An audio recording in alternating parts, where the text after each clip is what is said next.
Welcome to Roundtable Reads, where professional and experienced actors perform a dramatic reading of original scripts. Tonight, the Antaries Prequels, Chapter 4, Crisis. In order of appearance are Mark Healy, Corey Minns, Tani Cupid, Carol Lawton, David John Clark, Nick Buckland, Rahima Russell, and a special appearance by Bradley J. Martin on the patrol ship. I'm Thorin Cupid, the writer, and I'll be reading the stage directions. A special thanks to AAA Talent for providing so much of the talent for this project, link above and in the description. So without further ado, Antaries Prequel, Chapter 4, Crisis.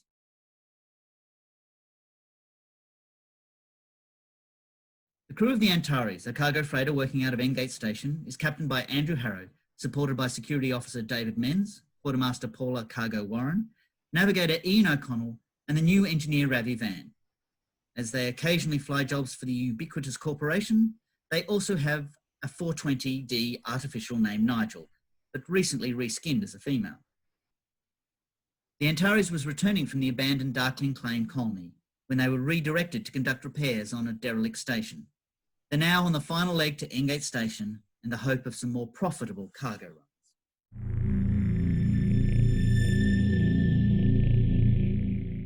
Space. Cargo's face can be seen close up inside a space helmet. We can hear her breathing, not particularly fast. As the view pulls back slowly, we can see space in the background. After a pause, we begin to hear voices on the peripheral, never quite clear. The urgency in their voices doesn't match the calmness of Cargo's face. In fact, it looks like she's fighting to stay awake. Or perhaps her air is running out. We are running hot. Alert. Proximity warning. Captain, help! Your leg is badly damaged by the weight of the container. It would need to be removed. If I shut down a room and there are people trapped inside there, they'd die. Help! Somebody! Collision alert. The view is now wide enough that we can see Cargo is floating, free in space, with nothing and no one around her.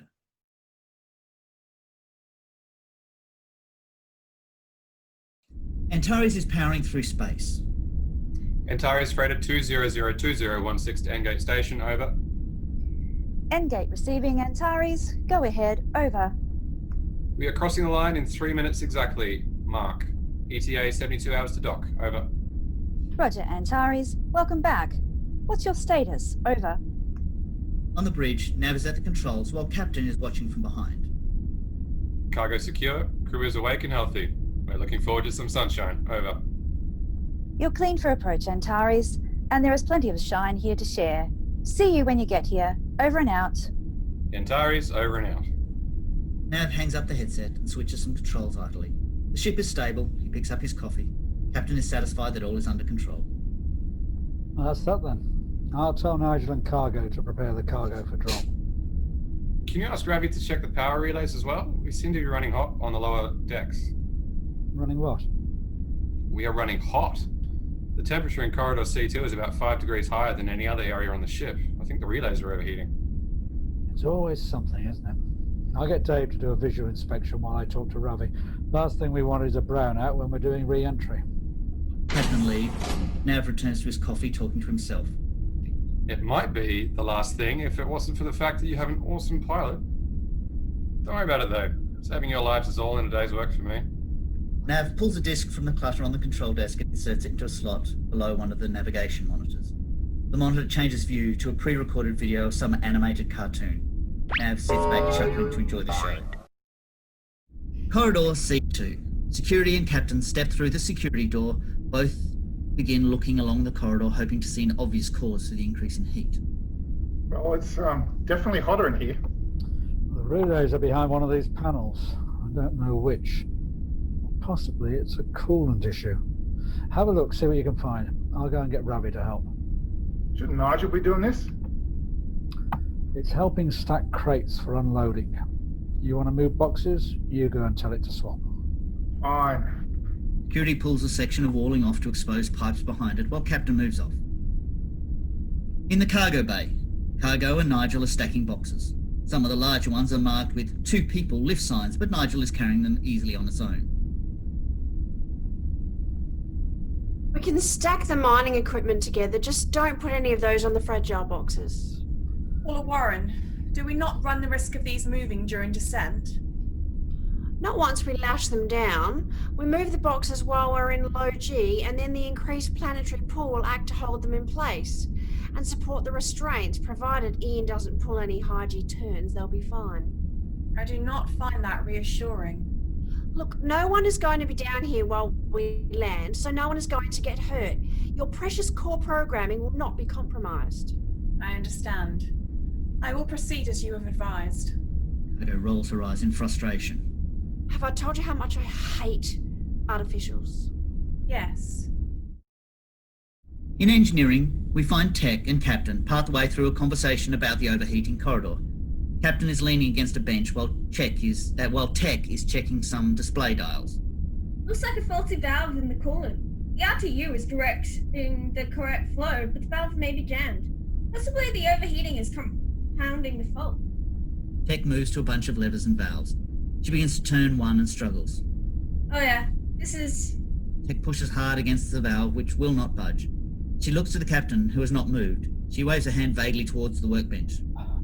Hand me the thing. Captain looks at the bench, uncomprehending. What? Grabby thing. Captain looks confused at the array of tools. Eventually he picks up a pair of pliers. Not next to them. Captain holds up a hammer. Tech lets out an exasperated sigh and moves to the desk herself. Never mind. She grabs up the wrench and moves back to the valve.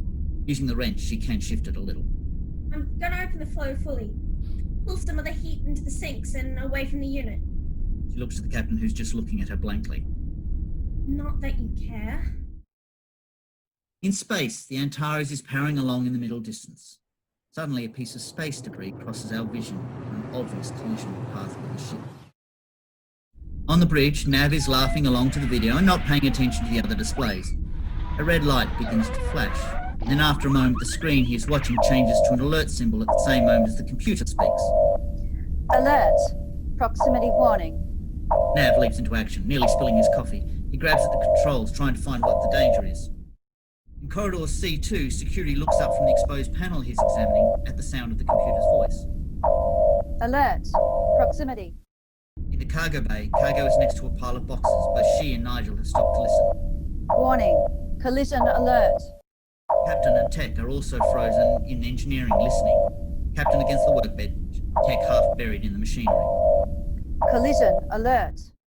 From outside, we see the debris flying towards the Antares aft section. Collision imminent. Collision. The moment of impact cuts the computer voice. On the bridge, Nav is thrown violently to the side, out of his chair. Sparks fly up from the console. In corridor C2, Warning. security is thrown to the floor. Power There's a failure. groan and pipes burst and flood water into the corridor. In the cargo bay, Nigel and Cargo are thrown to the floor. The crates topple and fall on the cargo. In engineering, the lights go out and there is a shower of sparks. Tech cries out in the dark.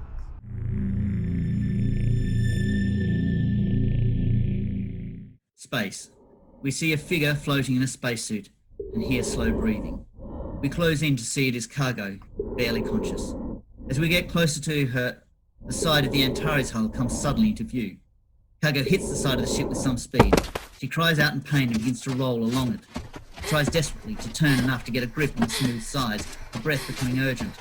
All of her tumbling and movement threaten to throw her back off into space. She's coming very near to the end of the ship, and she will roll away into space again anyway. We see Cargo's gloved fingers scrambling at the smooth surface as she slides along. Her breathing is now panicking. Suddenly there is a handrail and she grips it tight, but the force of her roll is enough to jolt her and she cries out again. The camera holds an image of her on the outside of the ship, near an airlock, but holding on with only one hand, seeming to just hang there.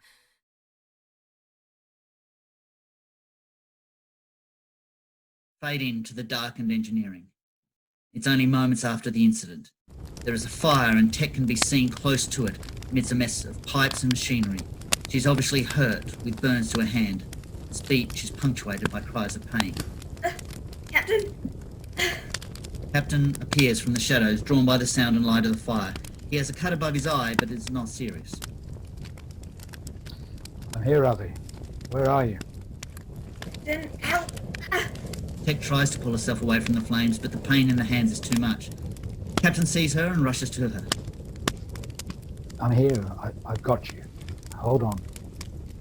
Captain grabs Tech under her arms and drags her out of the mess and away from the fire. He manages to drag her to a bench. He tries the light, but nothing happens. We've lost power. Why haven't the reserves kicked in? Thought on the desk. Captain scrambles amongst the detritus on the workbench, picking up and discarding various items till he finds a torch and a fire extinguisher. He sprays the extinguisher on the fire, plunging the room into darkness. A moment later, he turns on the torch and returns to Tech.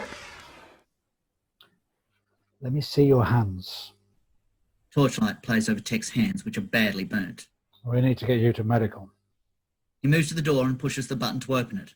There's no response. No power. All the doors will be sealed to contain atmosphere. We're stuck here. In corridor C2, it's also... Security is lying on the floor unconscious in a pool of water. We can hear running water, and as we look along the corridor, we see that there is water flowing from behind a closed panel in one wall. The water continues to pool around him and begins to creep towards his mouth. The cargo bay is also dark, and we can hear groaning. The light comes on from cargo's head torch, and we find her half buried under crates which have toppled on her. She tries to move, but is stuck. Coughs uncomfortably. Nigel appears out of the dark. Do you require assistance, Paula Warren? Stupid bloody question. I can't move the crate.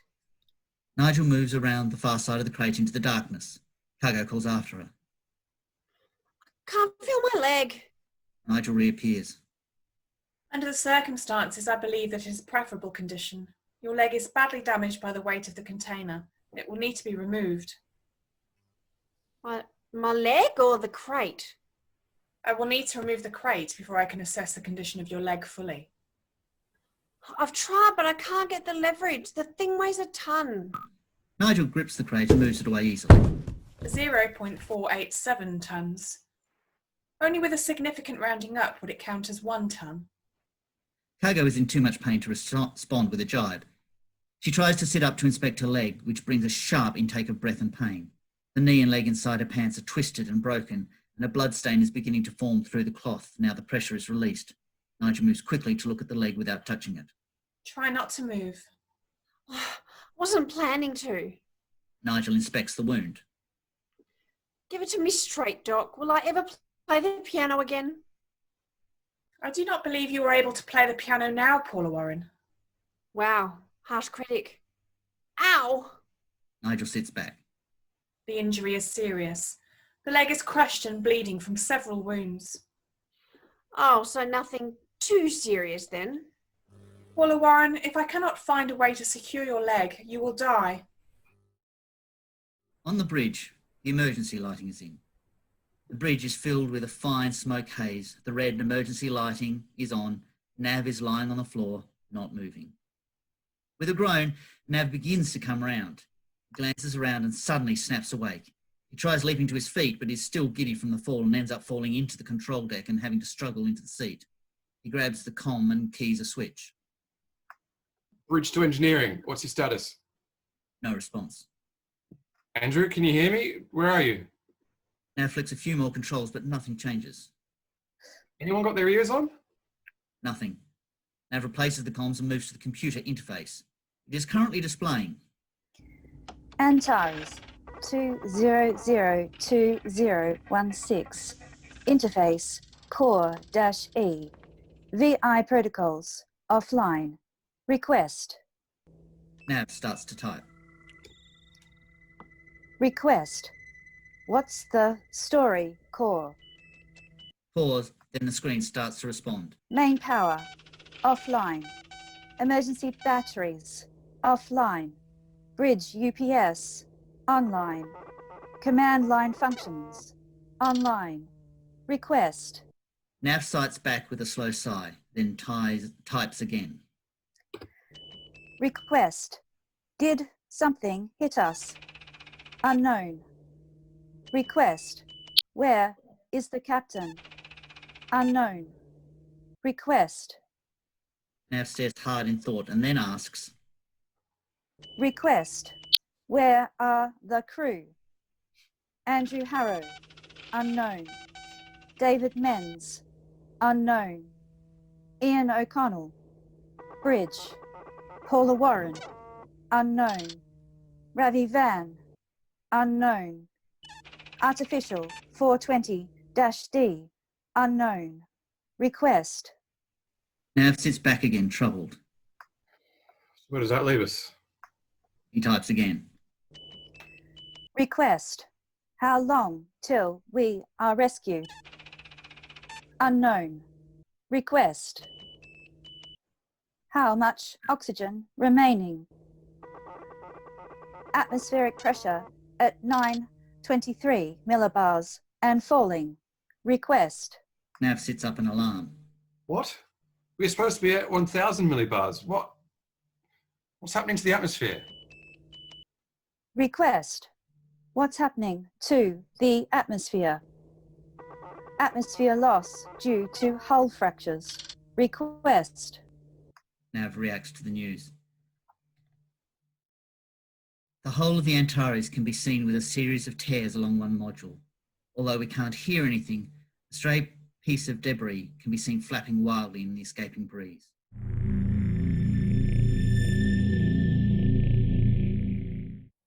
We see the Antares hanging in space. As we get closer, we see a figure in a spacesuit clinging to a handrail on the outside of the airlock. The image resolves to be Cargo grimacing in pain. She pulls a cable from a belt and clips it to the rail, tethering her to the ship. Having brought herself some time, she allows herself to release the handle and take a few deep breaths. Pulling herself back into the ship, she works her way along the rail to the airlock. We see her gloved hand pressing the large controls to release the outer airlock. Come on, please have power. Please have power. There's no response from the panel. Cargo tries again, but still no response. She cries out in frustration and punches the controls. The force pushes her away from the ship and she needs to pull herself back with the attached cable. She grips the door and takes a few deep breaths. Damn you, Nigel.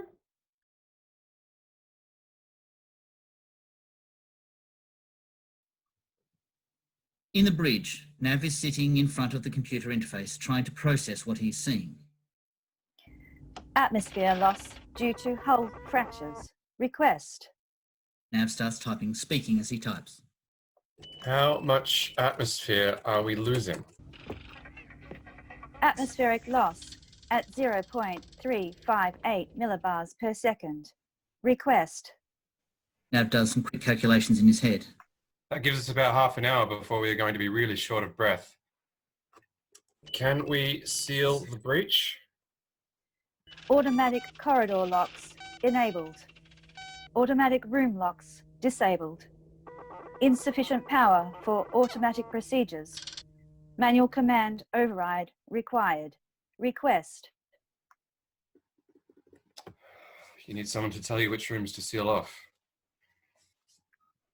That is a job for the captain or first officer. Sorry. Request. Who is ranking officer? Ranking officer. Acting captain Ian O'Connell. Request. Ian explodes out of his chair and backs up, yelling at the computer. What? No, I can't be ranking officer. I'm a navigator, third class. I can't make these sorts of decisions. The screen still shows the same information. If I shut down a room and there are people trapped inside there, they'll die. You get that? I will have given the order to kill them. The atmosphere will escape. They won't be able to breathe. They will die. Corridor C2. Security is unconscious in a pool of water that is creeping to his mouth. It begins to flow inside and he sputters and coughs and wakes up. He looks around him, but the corridor is dark. He pulls a torch and shines it around. The corridor is already under an inch of water and there's a sound of more running. His torch plays along walls and stops at a loose panel. The water is coming out in a steady trickle. Security gets to his feet, moves to the door, which is sealed shut. He tries the open button, but there's no response. He shines his torch down the other end of the corridor to see the other door is sealed as well. He moves his attention back to the panel. Moving to it, he pushes against it, but it doesn't stop the flow of water. Security places the torch in his mouth so his hands are free and pulls on the wall panel. At first, it resists, and he needs to put his leg against the wall for extra leverage. Suddenly the wall panel falls away and security topples backwards into the water. The sound of water has increased. He shines his torch at the hole. Inside are a series of pipes with coolant, waste and O2 written on it. The wall behind it is bent and the pipes are twisted. The coolant pipe has ruptured and the water is now pouring freely out. Security examines the pipes, but there's no obvious way to fix or shut them off. Could be worse. This is not the effluent pipe. In engineering, Tech is sitting in a chair while Captain is binding her hands from a medical kit. A battery-operated lamp hanging on the wall lighting the scene. Tech is in obvious pain, but putting on a brave face. It could be worse. It is only your hands. I work with my hands. If I can't use them, I can't fix the ship. That explosion could have killed you. It didn't. You can count yourself very lucky. Tech begrudgingly accepts this. Captain pulls out a bottle of painkillers. I've got these. They may dull it a little. There's nothing to drink though, so... Yeah. Tech indicates her bound hands. Just give them to me. There's a complicated moment, and Captain and Tech try to negotiate her taking the pills with uncooperative hands. In the end, Captain just puts them straight in her mouth. While she swallows, the Captain considers the next option. Without power, we need to assume everyone else is trapped as well. So our priority needs to be getting the emergency batteries online. Yeah, no worries. I'll get right on that. Captain considers and then grabs up the lamp and toolkit. You'll just have to talk me through it. You taking instructions from me. I wish the data recorders were working. Ravi, without power, we have no atmosphere cycling and no heating. We can't call for rescue. We can't even get to anyone else who may be worse off than we. We don't have a choice. Of course. Sorry. I suspect the bus is burnt out, so first we need to examine it. Bus? It's a reticulated relay, allowing for the regulation of overlapping phase power. Ravi. The third panel on the wall. There. You'll need 2-inch gripply keys to remove the clamps. Work anti-clockwise. Captain sighs and begins to look at the tools. I understood counterclockwise. Everything before that was... I studied for 5 years. It's not that easy to break it down in 5 minutes. Use a silver tool. What? Silver tool. Or red handle. Yes, that's it. 3 clamps set at each corner. Captain begins to work under Tech's instruction. In the cargo bay, Nigel is moving a crate, which has lodged itself against a wall in the cargo. She removes it. We hear a hissing of escaping gas. Nigel looks at the hole the crate has made in the wall. There is a set of thin pipes inside, one of which has been broken by the impact and is the source of the noise. Nigel reaches in and pinches the pipe closed with its fingers.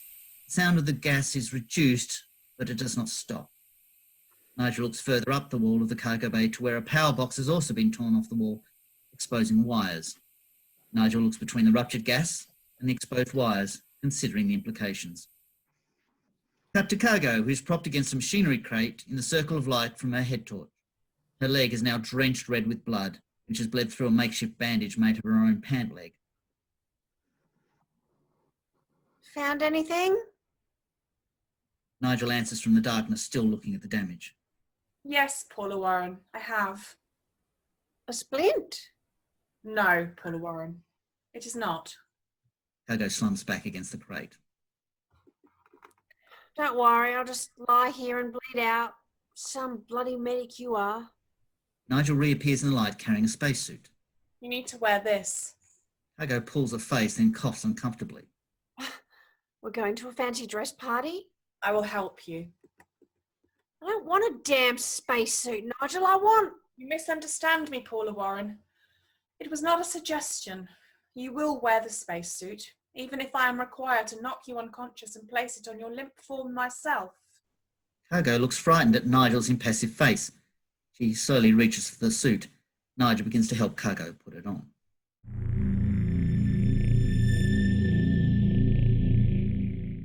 We see the Antaries hanging in space. As we get closer, we see Cargo attached to a handrail on the outside of the airlock.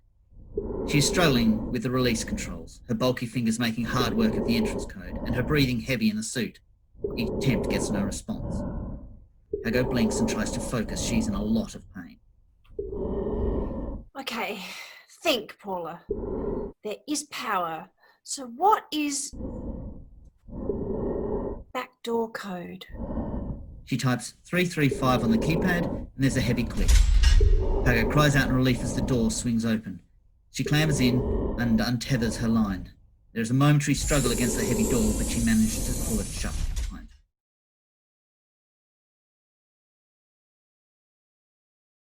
On the bridge, Nav is standing with a large map of the Antares spread over the monitors. He's identifying key rooms to evacuate. I think I only need to do 3 rooms. Medical, cryo, and the mess. He pushes the map aside and sits down at the controls. Think it through. If anyone is in medical bay, they have breathing apparatus there, tanked oxygen and the like. They might be all right. And cryo, well, no one is likely to be in cryogenics now. Let's start there. That should at least warn anyone in medical. He types at the keyboard. Request atmosphere evacuation. Nominate room for evacuation. Request. Nav types. Request cryogenic room. Warning. Unable to confirm cryogenic room is unoccupied. Proceed. Y/N. Y. Atmospheric evacuation commencing. Hermetic seals engaged. Air pumps engaged. Atmosphere at 100%. The screen counts down from 100% to 0%. Atmosphere at 0%. Atmosphere evacuation complete. Request. Nav sits back and lets out a deep sigh. 1 down, 2 to go. In corridor C2, it's now waist deep in water, and for a moment security is nowhere to be seen. With a gasp, he surfaces and pants for air. He's been working hard underwater. He takes a few deep breaths and dives again. Under the water, we can see the pipe that was leaking. It's now completely submerged. It is also heavily dented, and as we watch, security starts to hammer at it with a long bit of metal, trying to bend it closed. With a clang, the pipe breaks off completely, and security lets out a scream of bubbles and surfaces swearing. Piece of fracking pig iron shit. He throws away the makeshift tool he's been using and wades to the door. He hammers on the door with his fist. Hey! Hey, Nigel! Open this door, now! He tries to pull on the lip of the door, but this was never going to work. He steps back and looks around the corridor. I need a lever. Damn it, I just had it.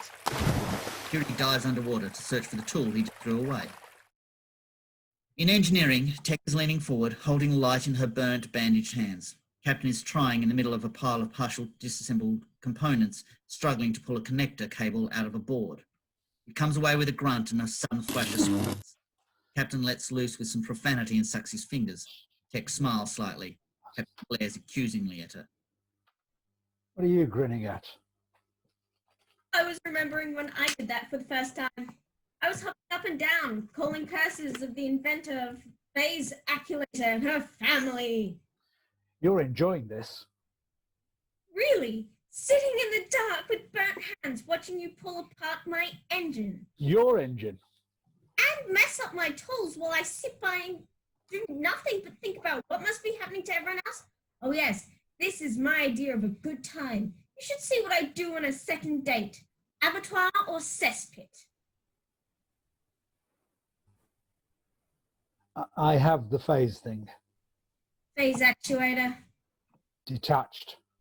You need to look along the near edge for scoring. It'll be very fine. Captain looks along the line of the board, squinting. I can't see anything in this light. When it's fixed, you can have emergency power. Until then, this is what we have. Run your tongue along it. What? Your tongue is a very sensitive organ. It'll feel the scoring that you can't see or feel with fingers. Captain hesitantly licks the edge of the board, lightly at first, but then with increased certainty. Oh, I can feel something. That's what I was afraid of. We're going to need to replace the whole unit. In the cargo bay, Cargo is halfway into a spacesuit. Nigel is assisting her, but it is slow work and Cargo is obviously in immense pain. She stops Nigel with her hand and lets out a string of profanity. Nigel waits patiently for her to subside. And the one you rode in on? Nigel considers her for a while as she subsides into panting silence. Does the use of profanity assist in the processing of pain and damage? What? Yes. Yes, it fucking does. Fuck. There is a moment pause. I thought you had programming that prevented you from harming people. The same programming prevents my allowing harm to come to people through inaction. It is for this reason I am forced to insist you wear the suit. I don't get it. I have a messed up leg. How's wearing this suit going to prevent me bleeding out? You have multiple lacerations, and some are quite deep. Normal bandaging has proved to be ineffective. However, Nigel grips the leg of the suit and twists it until it tears slightly. The foam immediately begins to form through the hole. What the absolute fuck, Nigel? You made me put the suit on, then you rip it? the suit contains a self-sealing foam in between the layers of fabric.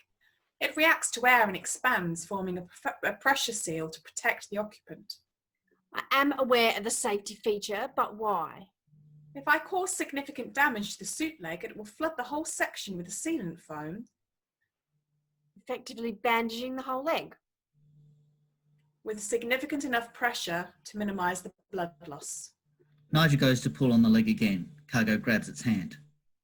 Wait, significant pressure sounds painful. Nigel meets her eyes. Yes. There is a sound of ripping fabric, and Cargo screams in pain for a long time.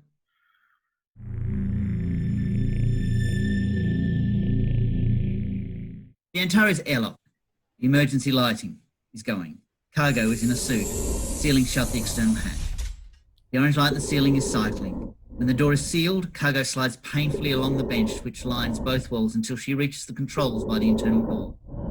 Cargo keys in a code, and there's a sound of hissing air entering the room. After a time, the wall panel turns green and the orange light in the ceiling turns off. Cargo undoes her helmet and removes it. She's very pale and covered in sweat. She manages to pull away the top part of her suit. Looking down at the suit pants, they're obviously damaged with thick foam sealing the damaged parts. Pulling at the waist of the pants, she's able to see inside where the foam has filled one pant leg and is mixed with a red tinge to show she's still bleeding. Cargo grimaces and rests her head against the wall, unable to force herself to move any further. Her face slowly relaxes and her eyes start to lose focus. You can hear the distant voice over the comms. Hello? Is someone in the airlock? Sit tight, we're trying to get to you. Cargo's face is now hard to read. She may be zoned out with the pain or dead.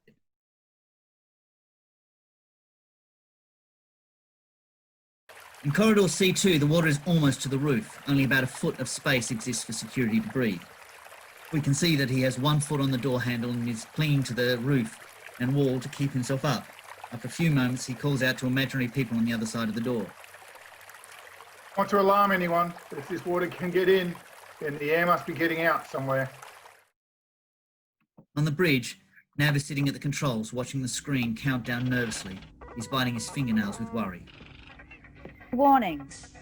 Unable to confirm medical is unoccupied. Atmosphere at 0%. Atmosphere evacuation complete. Request. Nav sits up in his chair and types. After a while, he stops to look at the screen. Request. Atmosphere evacuation. Nominate room for evacuation. Request. Mess. Warning.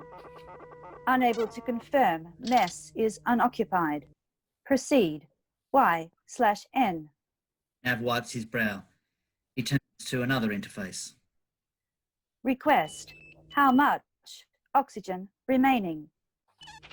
Atmospheric pressure at 351 millibars and falling. Request. 351. You're practically sucking vapors as it is.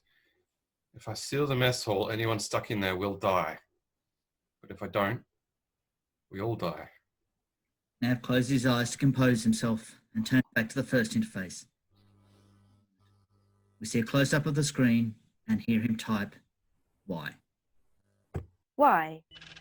Atmosphere evacuation commencing. Nav sits back and rubs his eyes. The hard work is done now, and come what may, he'll have to live with the consequences. Just hope there is no one out there who can't breathe. In corridor C2, the corridor is almost completely flooded. Security is gulping for air from the few inches left to him. His foot slips off the door and he goes under. He quickly recovers his grip and footing and surfaces for more air, spitting and gulping. In engineering, the captain is reconnecting a cable to a board. He checks the connection is secure and then turns to Tech, who is watching while holding the light in her bandaged hands. Done. I'll do it for now. Once we reconnect the board, we should get some power back from the emergency batteries. Not at least to get medical and call for help. So, how do we reconnect it? Tech indicates expansively to the components spread around the captain.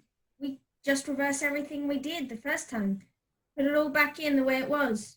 Captain looks overwhelmed by the task. He pulls at his collar. Is it me? Or is it getting really hard to breathe in here? In the cargo bay, cargo is now fully enclosed in the suit, with only the helmet remaining in Nigel's hands. The immediate pain appears to have passed, and cargo seems to be recovering slightly. Nigel speaks as if answering the captain, but it's answering an identical question asked by cargo.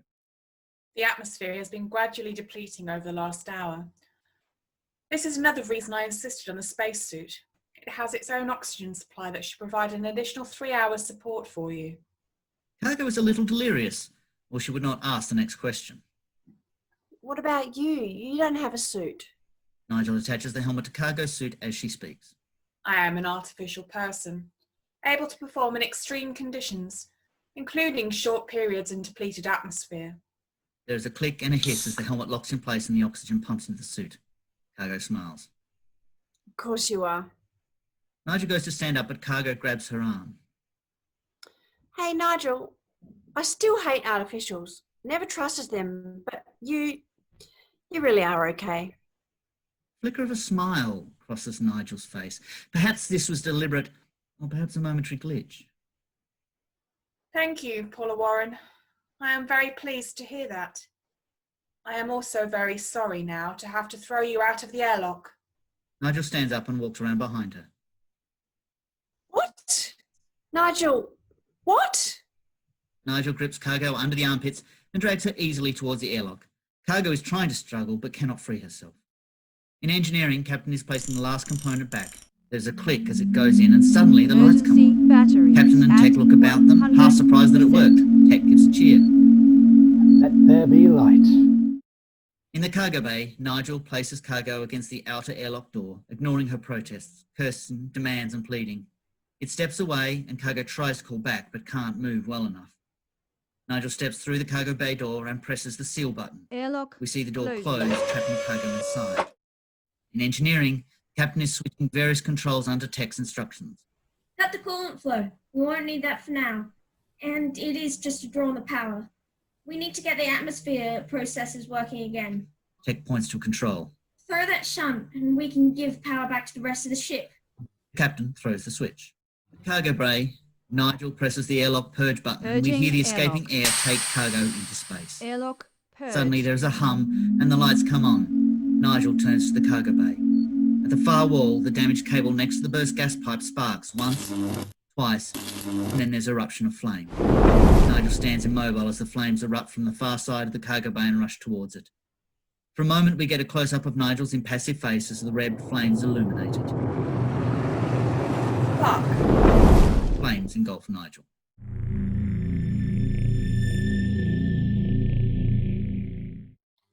On the bridge, Nav is resting, his head on his arms. Suddenly the emergency lights turn back to normal and he looks up surprised. A moment later an alarm sounds. Nav scrabbles with the controls to find the cause. Fire in the cargo bay. He jumps as the computer voice comes online. Alert. Fire in cargo bay. Automatic fire suppression system activating. All personnel must evacuate immediately. Nav jumps to the console and talks as he types. Who is in the cargo bay? Request. Who is in cargo bay? Artificial 420-D. Nav relaxes a little. He can start to get more answers now. That's Nigel, but where's cargo? Alert. Unauthorized access of outer airlock hatch. Nav looks at the roof, listening, and then moves to the comms. He grabs up the radio. He's moving to the video controller. Hello? Is someone in the airlock? Screen lights up, showing cargo in the inner lock, unmoving. Sit tight. We're trying to get to you. Nav throws down the comms and runs from the bridge. In corridor B2, Nav is sprinting up the corridor to the closed door and presses the release button. The door swings open and a wave of water throws Nav backwards. The water runs off. Nav and security left sputtering for breath and trying to regain their footing. Realising who it is, Nav is the first to speak. Gods, I'm glad to see you. Likewise. What's going on? Well, something hit us. Power was out all over the ship. Cargo was in the airlock. Airlock? Looks hurt.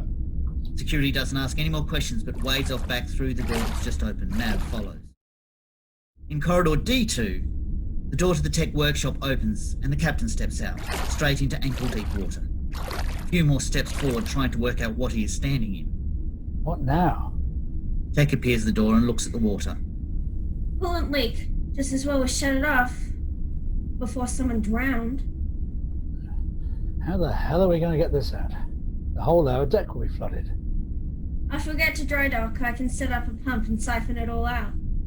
Captain looks at her hands. I doubt you'll be doing anything much for a while.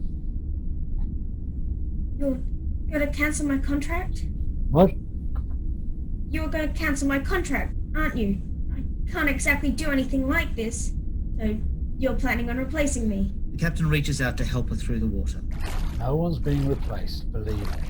I have a new appreciation for the hard work you do.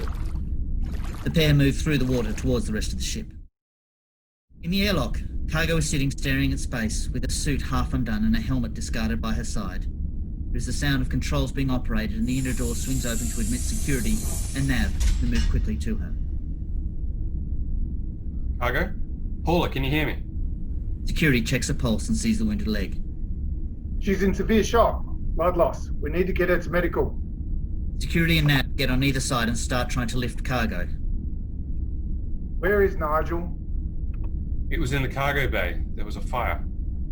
They have now got Cargo to her feet between them, but she's unresponsive. Was it destroyed?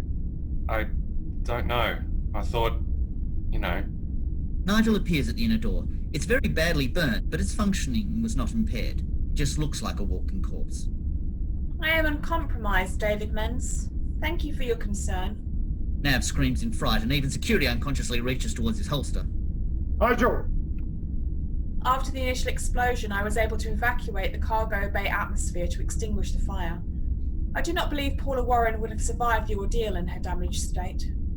Security looks at Cargo, who is now lapsed in unconsciousness. I'm still not convinced she will.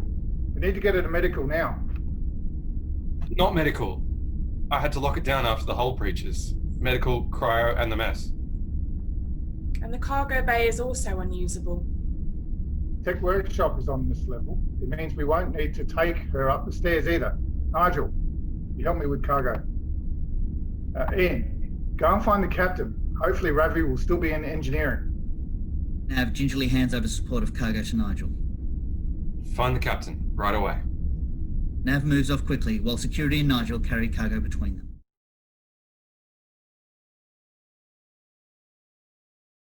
In an office waiting room. This is a nondescript office space with a fake plant and a couple of chairs. A low table with some magazines on it occupy the centre of the room. Security is sitting waiting. We can just make out Captain yelling in another room, though the voice is muffled and indistinct by the walls. Security glances at the clock on the wall, but only for a moment. Captain storms in the room and throws his jacket onto the chair next to security. A month. 4 weeks absolute minimum if we're prepared to pay for premium service. Security is used to the captain's rages and was expecting this one. He carefully picks up the jacket where it's been dumped as he talks. Sounds like the damage was pretty bad. Something big must have hit us. Damn straight. And do you think they'll take the blame for it? Let me guess. Risks of spaceflight, unavoidable contamination of trade routes. We were clearly inside the line when it happened. It's their job to keep it clear. That's what they have patrol for. So, what does the corporation say? They say there's not enough evidence. Apparently, Nigel is not able to corroborate enough of the story. They aren't taking sides. What a shock. Yeah. Security stands and holds the jacket out to the captain. How is Nigel? Captain glances at security. The question was exactly what he needed to calm down and refocus. Reluctantly, he takes his jacket back. Reskinned, if that's what you're asking. Now, before you ask, no more upgrades. Just a replacement of the one it was when the incident happened. That's a relief. Cargo will be able to recognise who she is supposed to hate. She is laid up. Doctors said they can save the leg, but it was a new thing. Can you imagine if they had to give her an artificial leg? She'd walk around stabbing herself with a fork, most likely. What about Ravi? Some third-degree burns, but she and Cargo got them on duty, so both are covered for the costs. Ravi will be out before the ship is. Cargo will be about the same time. If we need to, we could ship out without her. We could. The Antaries has had half a dozen cargo masters and twice as many technicians. And every time it feels like this time, this is the right crew. This time it works. And then one of them leaves. The contract runs out, they get a better offer, and the crew breaks. Then there's another, and suddenly you can't imagine it any other way. But in all the time I've been on board, no one has died. We've faced pirates and plagues, accidents and attacks, and so far, no one has died. Not since Tom. Who?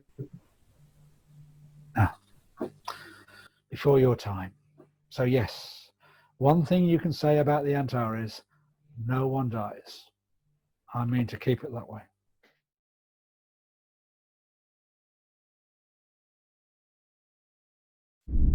Cargo hold on the patrol ship. Survivor is moving around the stored gear, making sure everything's secure and in its right place.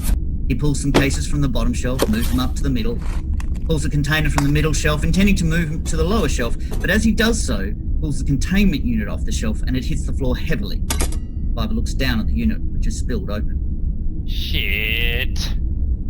Looks around quickly to see that no one has observed and scoops up the unit. That's torn it. He examines it and places the lid back on as if nothing had happened. Good as new. With another furtive glance around, he returns the unit to its place on the middle shelf, quickly stows the container he'd pulled out and moves away.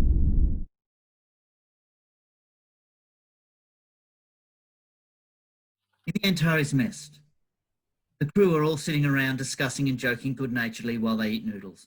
The crew burst out laughing. Captain looks around the group confused by their reaction. There is a sudden silence. All of the crew are dead, in their places. Some have fallen forward, others leaning back in their chair. It is sudden, and there's no sign of violence or cause.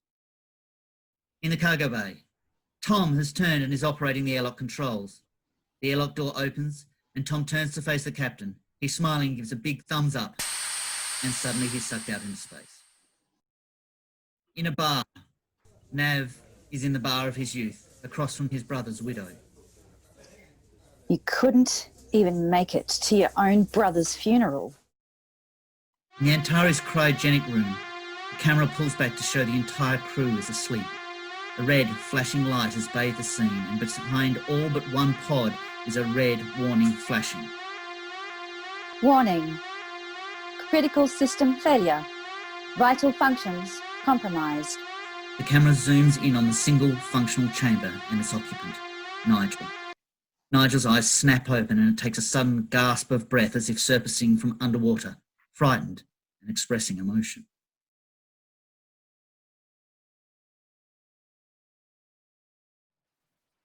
Some lore for those who like a bit more.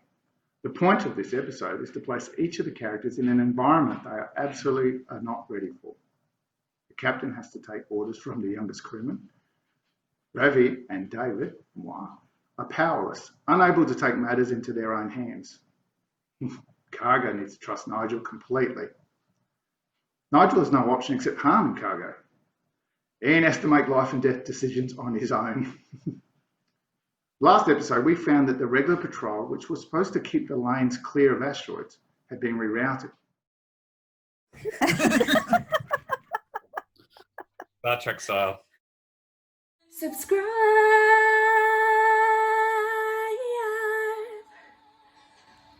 to our channel